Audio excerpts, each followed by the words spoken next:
In this video, we are going to solve these 4 questions from previous year SNAP papers. I suggest everyone to try these questions by yourself and then come back to this explanation video. Let's start with question number 119. A ball is dropped from a height of 200 meters. After striking the floor, it rebounds to 4/5 of the height from where it fell. The total distance it travels before coming to rest is what? So first of all, try to represent the given situation with the help of diagram. Let's say this is floor. We are going to drop a ball from a height of 200 meters like this. So ball is dropped like this from a height of 200 meters. It touches the floor and then it rebounds to 4/5 of its previous height. This much distance is 4/5 of 200. It again comes down. Then it again strikes the floor and again rebounds to 4/5 of the previous height. This much distance is 4/5 square into 200. 4/5 of previous height. Again it comes down like this. Again it goes till this much height, everyone. And this much height is how much? 4/5 of previous height, that is 4/5 bracket cube into 200. And this is going to happen infinite number of times, everyone. So over here 200, then 4/5 into 200, then 4/5 bracket square into 200, then 4/5 bracket cube into 200. This is infinite GP. With first term A is equal to 200 and the value of R is equal to 4/5. So sum of this infinite GP is going to be A divided by 1 minus R. That is equal to 200 divided by 1 minus 4/5. That is same as 200 divided by 1/5, that is equal to 1000. But answer is not 1000. Why it is not 1000? Because 1000 is only one way distance. 1000 is a sum of this much, this much, this distance, this distance. Every distance is covered 2 times except first 200. Every distance is covered 2 times except this 200 meters, everyone. So the total distance traveled is going to be 1000 into 2, that is equal to 2000. And from this we need to subtract 200, because when we multiply this 1000 by 2, this 200 is also getting multiplied by 2. But we don't want this 200 to multiply by 2 because 200 meter is covered only once, whereas all other distances are covered twice. So multiply 1000 by 2 and then subtract 200. So the total distance traveled by a ball till it comes to the rest is 1800 meters. Option number 3. After this, next question number 120. Sum of all 2-digit numbers that gives a remainder of 2 when divided by 7 is what? So first of all, what we will do is we'll write all the numbers which are multiple of 7. The numbers which are multiple of 7. 0 is also a multiple of 7, everyone. 7, 0, 7, then 14, then 21, then 28, and so on. After that 84, 91, 98, and so on. These are the numbers which are multiple of 7. But we are not interested in these numbers. We want numbers which when divided by 7 gives remainder 2. So we are going to add remainder 2 here. So 0 plus 2 is 2, 7 plus 2 is 9, 14 plus 2 is 16, 21 plus 2 is 23, and so on.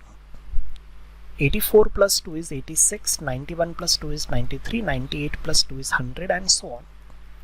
We are interested in only 2-digit numbers. We are interested in only 2-digit numbers. These are the numbers. This forms arithmetic progression. So we need to find sum of all these observations. Okay, you can use the formula of arithmetic progression, but for that we need to find how many terms are there. So what we'll do is, first of all, let's find average. Average is equal to first term plus last term divided by 2. That is equal to, that is, keep it as it is. And now the next task is to find number of terms. This 14 is 7 into 2. This is 7 into 3. This 91 is 7 into 13. So 2 to 13, how many numbers are there? 13 minus 2 plus 1. Remember this, A to B counting. A to B, how many numbers are there? B minus A plus 1, where both are inclusive. So 2 to 13, 13 minus 2 plus 1, that is equal to 12. There are 12 numbers are there. So sum is equal to average into number of terms is 12. So our answer is going to be 109 into 6. 12 divided by 2 is 6. So sum of all these numbers, which when divided by 7 gives remainder 2, which are 2 digit, is 109 into 6, that is 654. Option number 2. After this, question number 121. A man covers half of his journey by train at 90 km per hour, 1/3 of the remainder by bus at 30 km per hour, and the rest by cycle at 10 km per hour. We need to find the average speed during the entire journey. So over here the fractions use half means 1 by 2. 1/3 means 1 by 3. So what we will do is, let's take LCM of 2 and 3. That is equal to 6.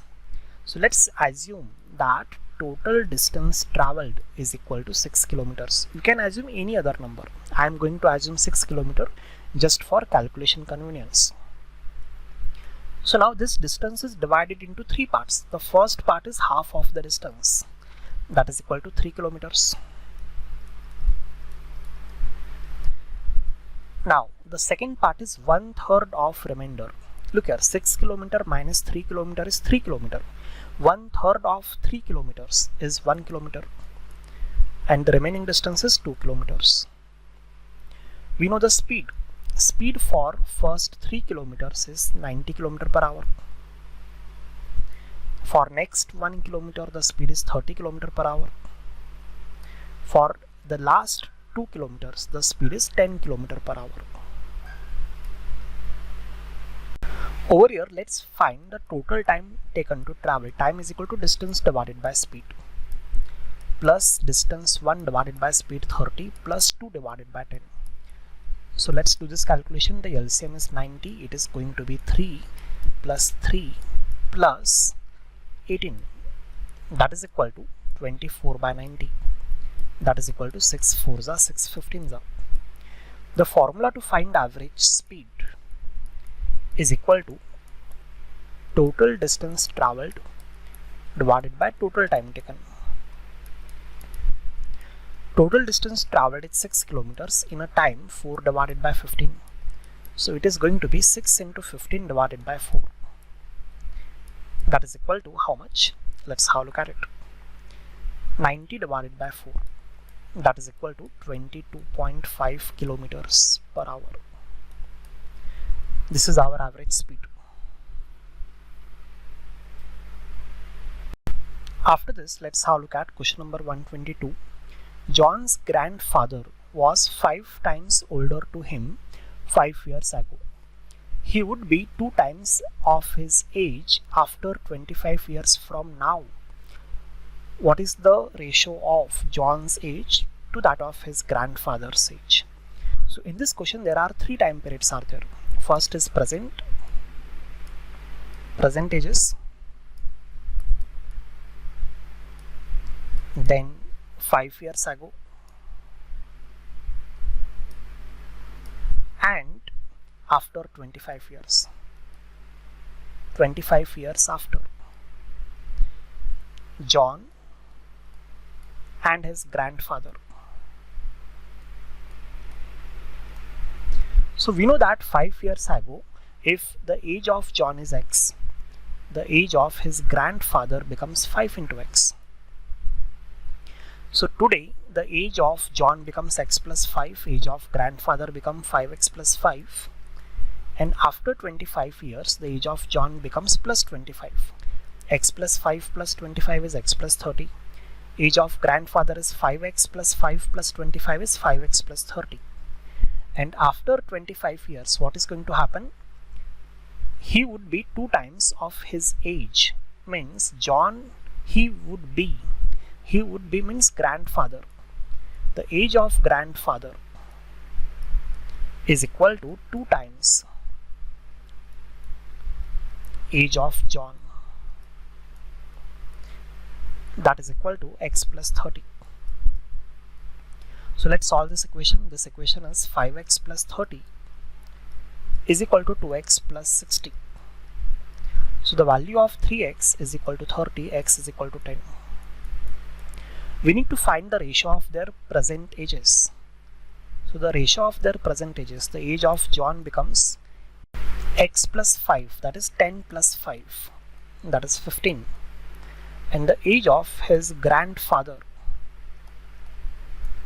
becomes 5 times 10 plus 5, that is 55. So the ratio of their present ages becomes how much? 3 5s are, or 5 3s are, and 5 11s are. The ratio of their ages is 3:11. That is option number 3. This is how we can solve this.